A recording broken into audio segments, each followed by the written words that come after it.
L'injonction. La nuit est tombée quand je sors du bain où j'ai joui de l'eau domestiquée, tiède à volonté, qui m'était à la longue parue prémisse au retour.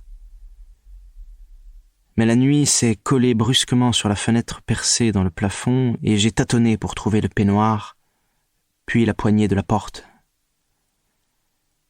La grande salle vitrée est pénombre d'un aquarium éteint, dont les coins, inaccessibles anfractuosités, sont escortes enténébrées qui entourent mon inconnu. « Êtes-vous capable de repartir seul ?» La voix dure, nette, a surgi de la zone d'ombre située à ma droite. Pourquoi m'étonner ? Le jeu se poursuit, dont les règles sinueuses s'entortillent en spirale. Je me retourne lentement. J'entends enfin votre voix. Je l'imaginais différente. J'avance vers les paroles venues de la nuit. « N'approchez pas !» Une torche électrique s'allume dans mes yeux. Je ferme les paupières, regarde en oblique. Sur la frange du faisceau, le canon d'un automatique de fort calibre. « Vous menacerai-je après que vous m'avez sauvé ? Il arrive que la contrainte ne se puisse éviter. » Une angoisse sous-jacente frémit-elle ? Ou est-ce moi qui entends mon propre désarroi ?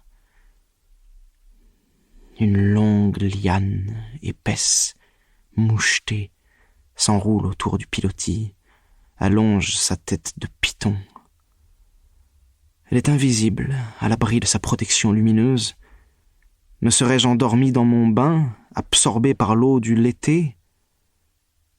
Savez-vous manœuvrer un canot à moteur ? Assez mal. Instinctive litote universitaire qui recouvre ma complète incompétence. Elle ne s'y trompe pas. Dans ce cas, vous prendrez le motoscafo.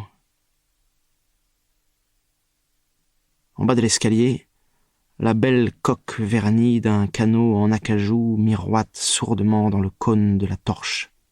Pas de moteur apparent. Un gros modèle de luxe sans rapport avec le petit bolide qui m'a tiré du fleuve. Vous vous débrouillerez facilement. Ça se conduit comme une auto. Seule différence, au lieu de freiner, vous passez en marche arrière. Vous remonterez le fleuve jusqu'à un panneau phosphorescent et vous engagerez sur un canal à votre gauche. Suspendu dans une nuit de lac, personnage plaqué sur le paravent de Coromandel englouti avec le vaisseau qui l'importait au cœur d'un univers sans ligne de rupture, j'attends, les deux mains dans les poches du peignoir, tenue clownesque pour se présenter dans une maison de thé devant les graves mandarins aux barbes pointues qui débattent de points de doctrine sur l'étiquette. Le fleuve mat serpente sur le paravent. Je dois m'extirper, découvrir l'amorce du sentier qui monte vers les cimes.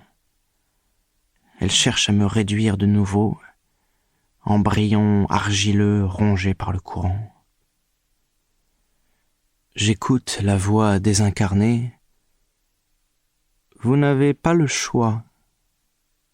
Le canon de l'automatique s'avance. Une explosion qu'étoufferait l'eau de mort et mon cadavre basculé, dissous comme le mégot de ma cigarette. Il est vrai que le choix ne m'est pas laissé. Les deux phares sont assez puissants pour vous diriger sans difficulté. Je vais accepter, fuir en aval vers une ville, abandonner le canot au premier ponton disponible. Soit, je prends mes vêtements. La voix ironise. Et vos papiers ? Pour que je ne revoie plus ni vous ni le bateau. Il n'en est pas question. L'eau se tait. Au bout du canal, vous amarrerez le canot, entrerez dans une villa, on vous posera 3 questions. Vous répondrez affirmativement à la première et à la troisième, négativement à l'intermédiaire. Ne confondez pas. Plus qu'ordre, la dernière injonction était prière, rauque d'anxiété reconnue. il est facile de se souvenir de l'ordre des réponses. Si, no, si. Rappelez-vous guerre sino-japonaise ou synopsis. De grâce, qui êtes-vous? Celle qui prend des risques en pariant sur vous. Pourquoi ne pas m'accompagner, surtout si vous vous méfiez de moi? Allez, la nuit s'avance. Impatience déplacée, puisqu'elle vient à peine de tomber.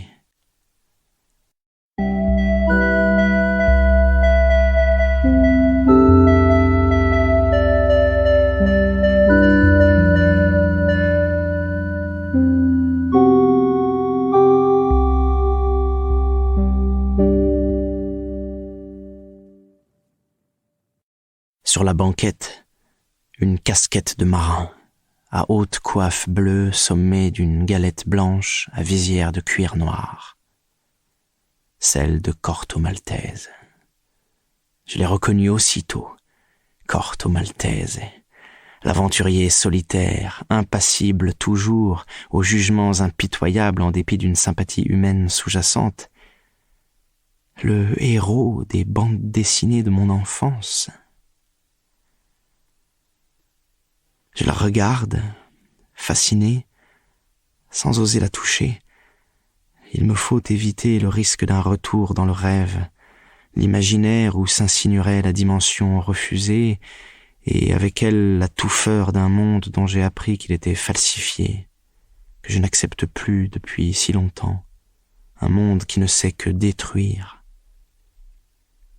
Elle est là, à portée de main, éclairée par les étoiles, je n'ai qu'à tendre le bras, à peine. Était-ce pour me perdre que la fille m'a sauvé? Ou pour me dire que Corto était le vivant, et que c'était à moi, personnage de papier sans épaisseur, qu'il indiquait la voie, celle qui s'est esquivée le repli dans la volonté d'indifférence, aussi bien que la chaleur fiévreuse, vite mortelle? Je ne me détache plus de la casquette, tentatrice qui veut me conduire je ne sais plus où, me contraindre à franchir la barrière dressée à l'orée d'une voie que j'ai déclarée sans issue. Tout se bouscule. Ma main se tend d'elle-même. Je ne parviens pas à la retenir. Elle saisit la casquette, la pose sur ma tête. Le motoscapho n'était qu'un leurre, et j'ai mordu à l'hameçon. J'ai peur, mais maintenant il me faut démarrer, froidement, sortir par le chenal, retrouver le courant. Avec la casquette s'est introduite la diversité, l'éclatante richesse nocturne de l'univers qui m'entoure. Je lutte pour rester dans les purs, ne pas me déplier et redevenir cette cible trop vulnérable, surtout pas. Il faudrait que j'enlève la casquette. Il faudrait, et je ne peux pas. Cette casquette surgit des rêves d'un passé, colle à mon crâne, l'entoure à sa juste mesure. Je réagis en marin qui exécute les ordres de Corto. Prendre garde au courant qui va me chasser par tribord, amorcer mon virage vers l'amont et piloter, sans penser, sans penser.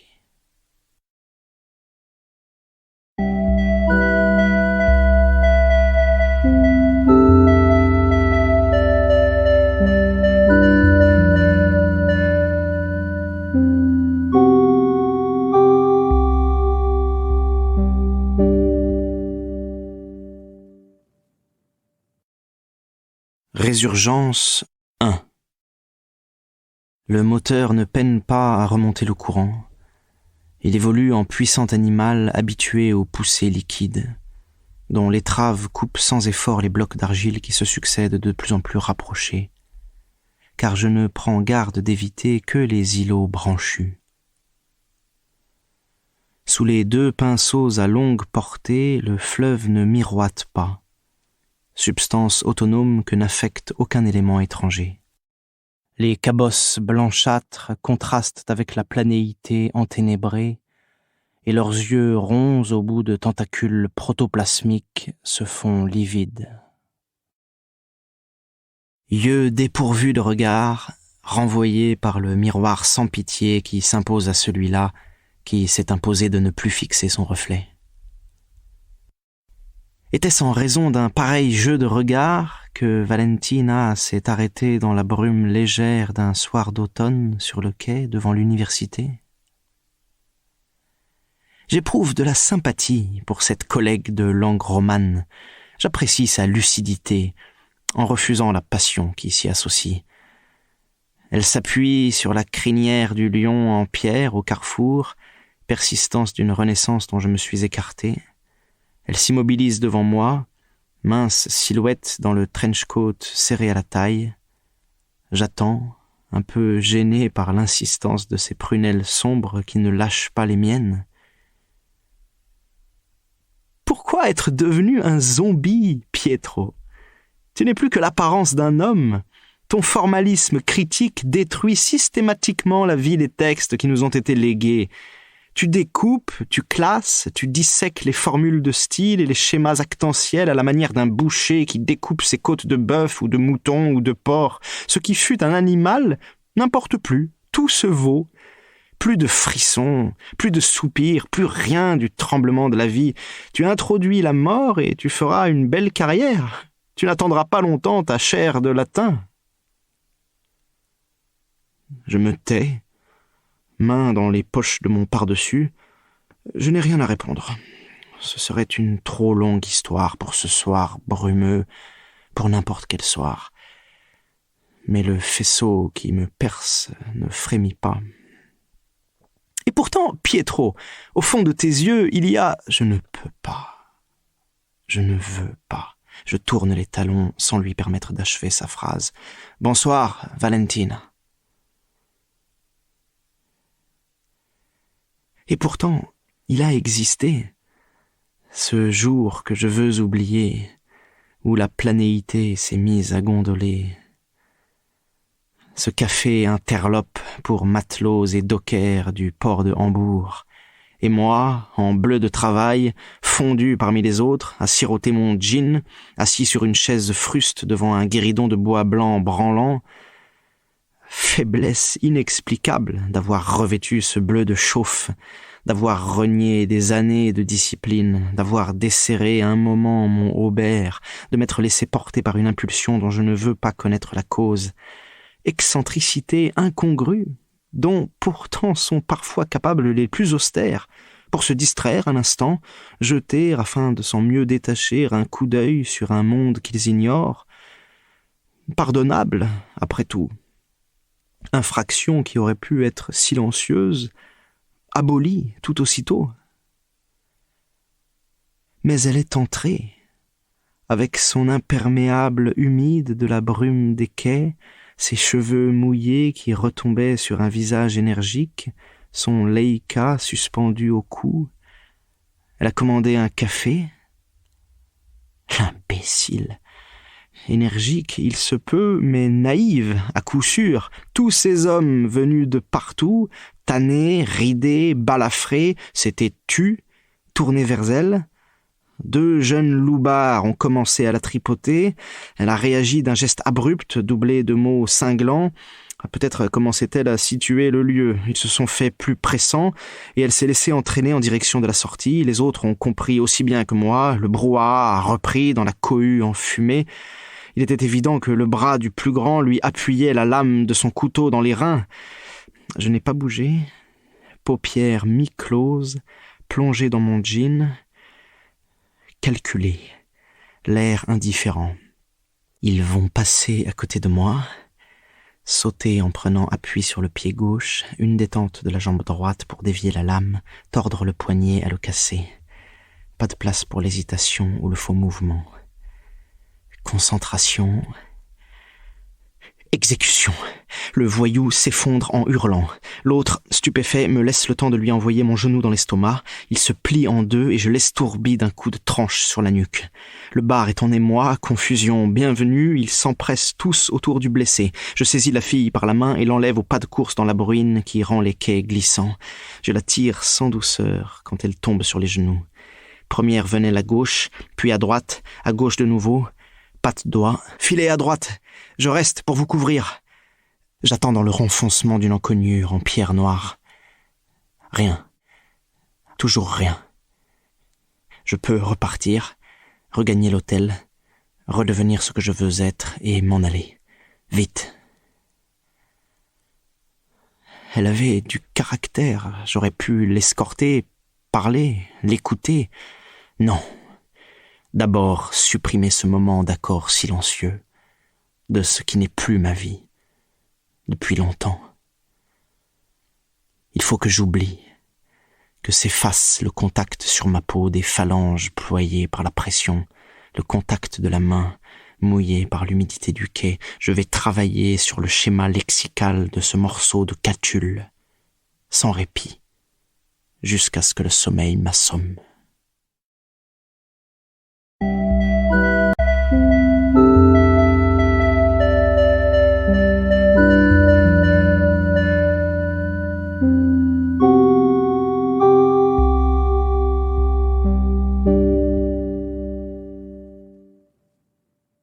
Résurgence 2.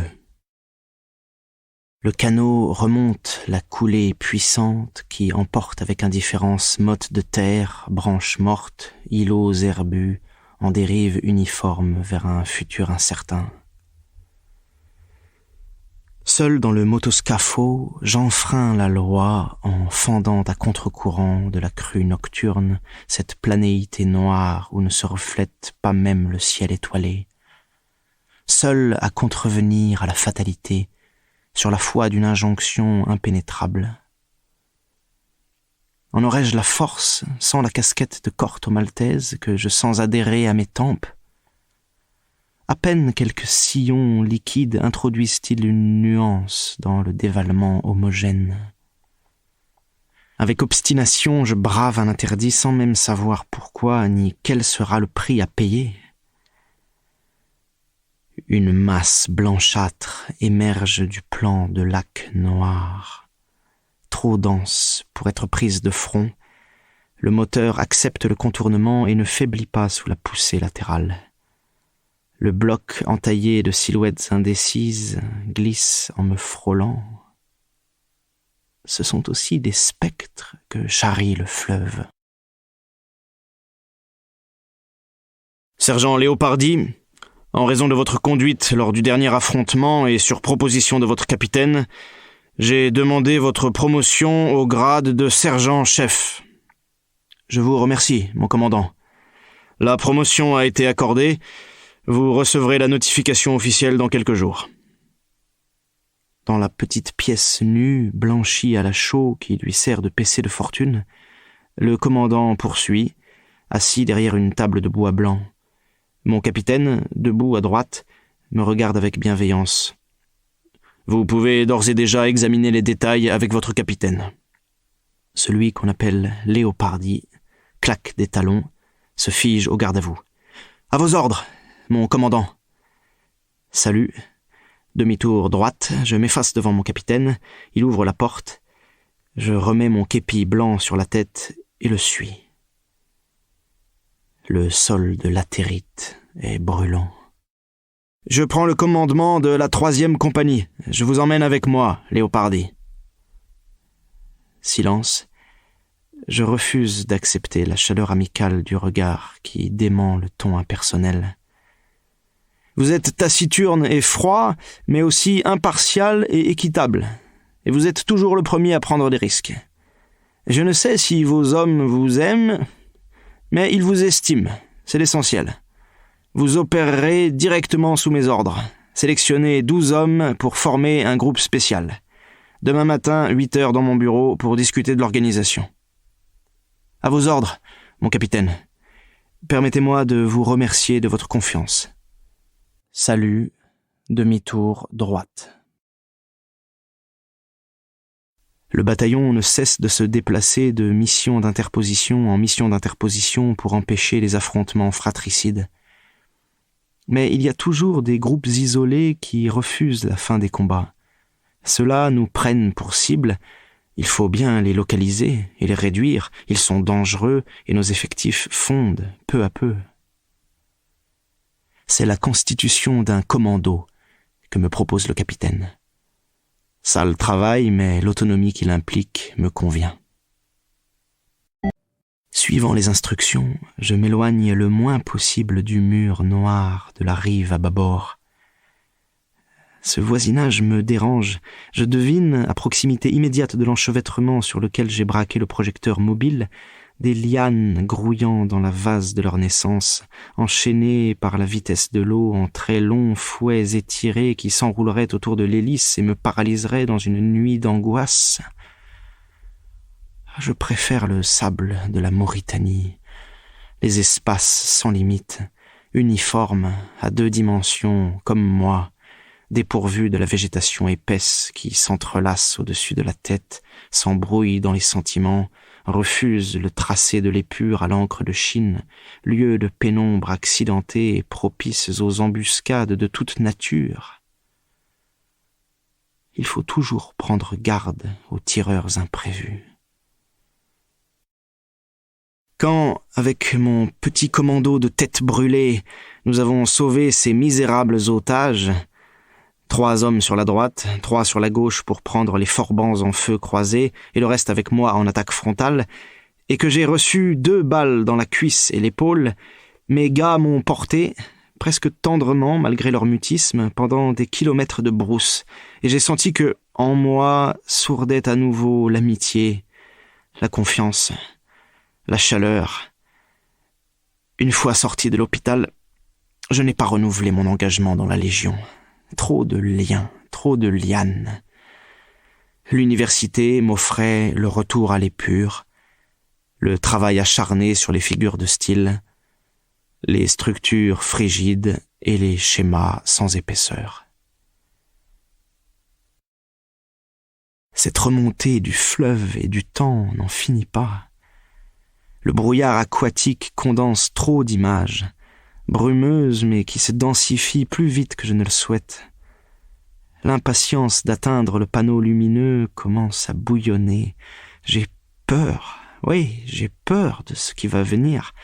Les boursouflures du fleuve se font menaçantes, leurs crevasses sont lèvres distordues en cruels sourires de sarcasme. Un éclair de chaleur fait miroiter le fleuve, noir, éclatant, porteur de taches blanches, et je recule la nuque en cachant de la main mes yeux éblouis.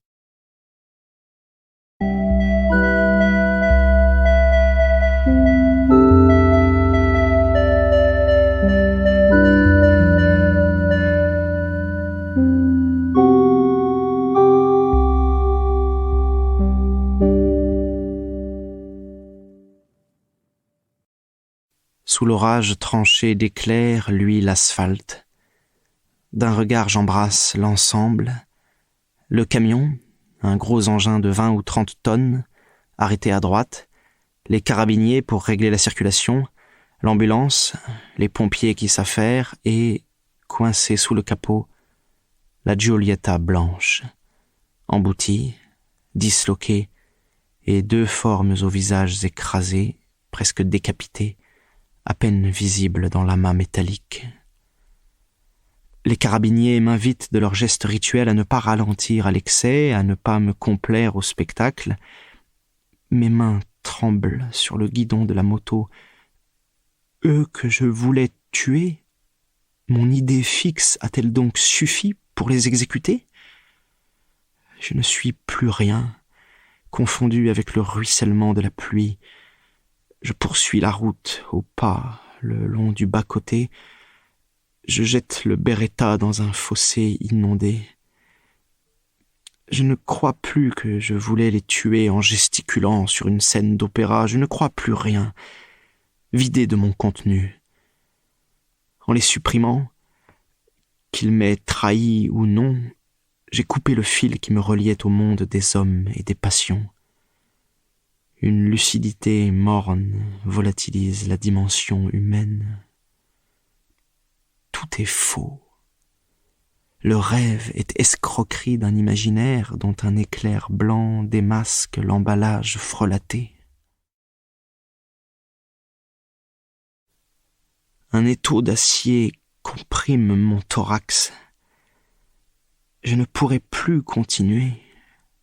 Et, soudain, éclate la flèche phosphorescente qui m'invite à emprunter le canal apprivoisé, calme et harmonieux, comme l'avait été ma vie d'étudiant brillant qui avait déjà bien avancé sa thèse de stylistique.